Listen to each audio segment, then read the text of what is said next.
What? You've never seen a Keelvin video?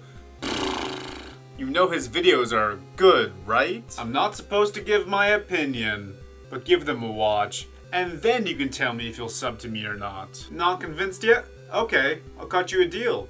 The videos are available for free, and that's a great price. Alright, so PewDiePie needs no introduction. He's been on YouTube since 2010 and is the most subscribed to individual with 111 million subscribers at the time of recording this video. He became popular as a gaming YouTuber but has since transitioned out of just gaming and uploads a variety of different content. During his time on YouTube, he has also been a part of the creation of 5 different video games. I already covered his first game, Legend of the Brofist. I'll link that at the end of this video if you want to give it a watch. So naturally, I'll now be covering the second game he made, Tuber Simulator. And if you want to see me cover his other games, let me know in the comments below and subscribe so you don't miss it. I'm sure most people watching are at least familiar with Tuber Simulator, even if you've never played it for yourself. Today, I'll explain what the game is, how it works, and I'll explain the game's initial success followed by its massive explosion 3 years later with PewDiePie's ads. And then we'll look at the state of the game today, another 3 years later. This game was released on September 29th, 2016 on iOS and Android. It was created by Outer Minds in collaboration with Revel Mode and Felix, of course. Outer Minds are the same people who worked on Legend of the Brofist. Revel Mode was a YouTube network that was owned by Maker Studio, which is a multi-channel network that's owned by Disney. However, Revel Mode did not last due to some controversies with Felix. Yet Revel Mode's name is still there every single time you boot up the game. Tuber Simulator became the #1 game on the App Store for free-to-play games with over 1 million downloads in less than 24 hours. However, this did cause server issues for the game. Despite the issues, people were giving it positive reviews and plenty of other YouTubers were playing it. The game was an instant hit. But that's only the tip of the iceberg. Before we continue, let's take a look at the game itself and see if all of the praise was warranted. Tuber Simulator is an idle and simulation game that parodies the life of a YouTuber, not to be confused with YouTuber's life. Unlike Legend of the Brofist, this game is actually well written and funny. Not that there's much story to it, of course. In the game, you create online videos, gain subscribers, and get views, all while decorating your office. You make videos that earn you views that you can use as currency. You use that currency to buy items to decorate your office with. You can decorate your office however you want. And the more items you get, the faster you level up. And the more you level up, the more items you get, and so on and so forth. The game is an endless cycle. You get subscribers once your videos are published. The more subscribers you get, the more skills you're able to unlock in the knowledge tree. Here you can get a multitude of perks that can help you get more views, more subscribers, new features, etc. You upgrade each perk with brains that you get through leveling up, and that's the game at its core for you. Like I said, it's an idle game, and at the end of the day, all idle games work mostly the same. You start off the game playing a lot as everything's happening so quickly, but as time goes on, you have to let the game just sit and do its thing, while you check back maybe a couple times a day. There are mini games to help things go by fast, but they all cost views to play or are time gated, which kind of turns Tuber Simulator into a balancing game with how you spend your views. These mini games are fine, but absolutely mindless. I will not tell you how much time I spent playing Peggle and enjoying the satisfying sounds as the pugs fell down. Also, as a side note, shouldn't this be called Pugchinko instead of Puggle? There's another currency called bucks that the game really wants you to spend real money on. You can get bucks by playing these games or waiting for Sponsor Eagle to drop some off. However, it's very slow to build up bucks this way, and they really just want you to pay for bucks. I feel like every single idle game has this type of currency. Bucks are nice to have, they can speed up deliveries and buy exclusive items, but they are not necessary, and in my opinion, they're only there so the developers can make some more money off of you. Not saying it's a bad thing, but that's how I feel about it. And if you don't want to spend real money on bucks, that's fine. You have optional ads that can also help you by speeding things up a notch. So this is slightly off topic, but holy shit, I have forgotten how atrocious mobile game ads are. They are either so stupid or horny or even both. But hey, if it gives me more views,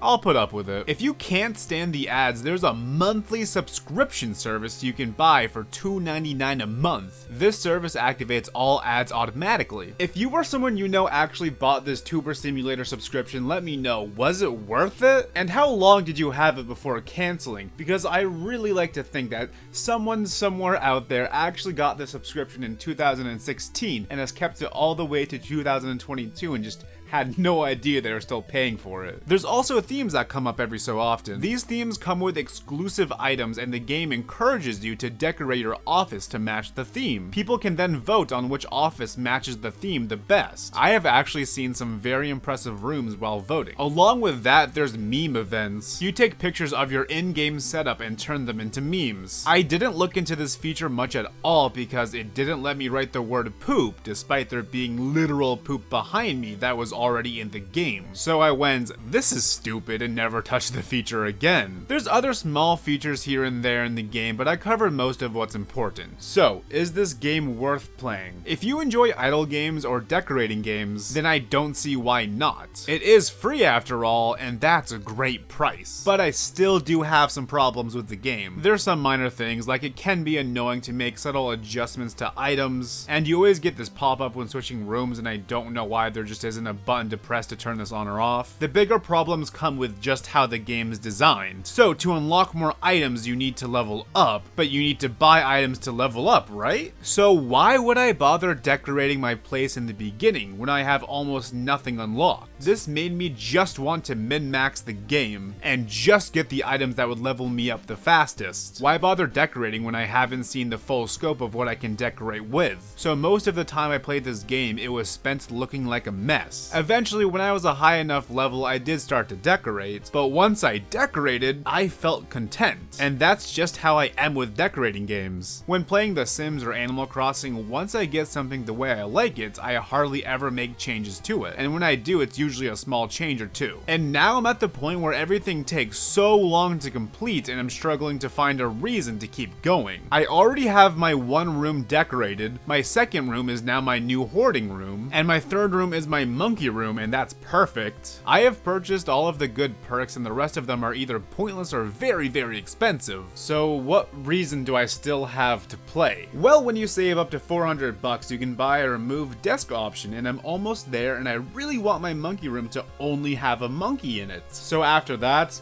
I can uninstall. I started playing this game sometime in early March of this year, and now May is coming to a close. Personally, I've been kinda losing interest in this game gradually over the last month, but that first month of playing this game was kinda fun. And now I'm just waiting to get the monkey room the way I want it. Either way, it was fun for like a month, and if you're wondering, here's all my stats for playing for about 3 months. So that's my review of the game. Let's get back to talking about its second explosion in popularity. In 2018 and 2019, PewDiePie was arguably more popular than ever. The battle of PewDiePie versus T-Series was in full swing. It was a race to see which YouTube channel would reach 100 million subscribers first. This exploded in popularity. Many YouTubers were making their own videos pushing for PewDiePie to win, and the internet tried to help in many creative ways. This resulted in PewDiePie and T-Series both gaining millions of subscribers, and PewDiePie's top 2 videos of all time. This battle came to an end in April of 2019 when Felix asked for it to end. He explains that people took it too far. He mentioned people were doing things he didn't like. For example, someone spray painted "subscribe to PewDiePie" over a World War II memorial. But what ultimately put the nail in the coffin was when somebody said, "Subscribe to PewDiePie," as they shot and killed many people at 2 mosques in Christchurch, New Zealand. People respectfully agreed with Felix and ended the movement.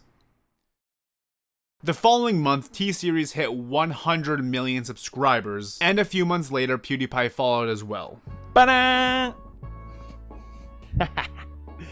PewDiePie, congratulations on passing 100 million subscribers. Regardless, PewDiePie was on top of YouTube at this time, and he carried that momentum with his Minecraft series. He greatly helped Minecraft explode back into the mainstream with his Let's Plays. But that was not the only game he was helping revive. What?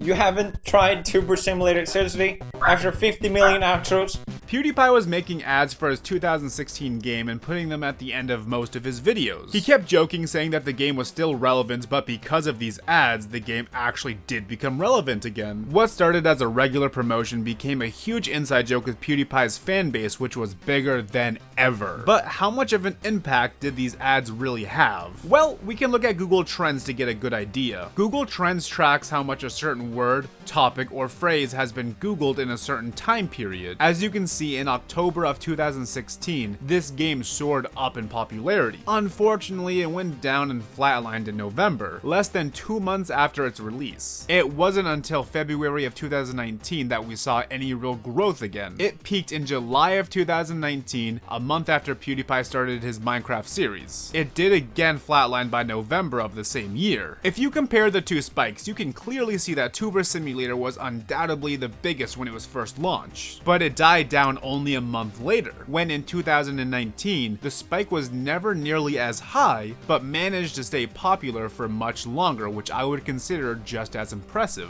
So that brings us to today. It shouldn't be a surprise, but it's flatlined up to this point again. But by no means can I consider this game a failure. It was an obvious huge success in the beginning, getting over 12 million downloads in the first month. And the fact that it was able to become relevant 3 years later in a way that transcends its original scope is quite impressive. And I wouldn't even call the fan base dead either. I'm not sure how many active players there are in total, but during the in-game events when I vote on room themes, there seems to be no shortage of people who have submitted a room. And there's networks in the game that you can join that show people who are clearly still playing the game. So, is this game still relevant? According to the meme, yes. But in reality, not really. At this point, I'll be surprised if it reaches the same levels of popularity that it once did, but that's okay. The game still seems to have a very solid fan base, and many people still appreciate the game or the meme for what it is. Anyway, I'm getting back to some Tuber Simulator right now.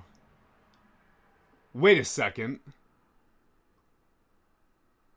I have enough.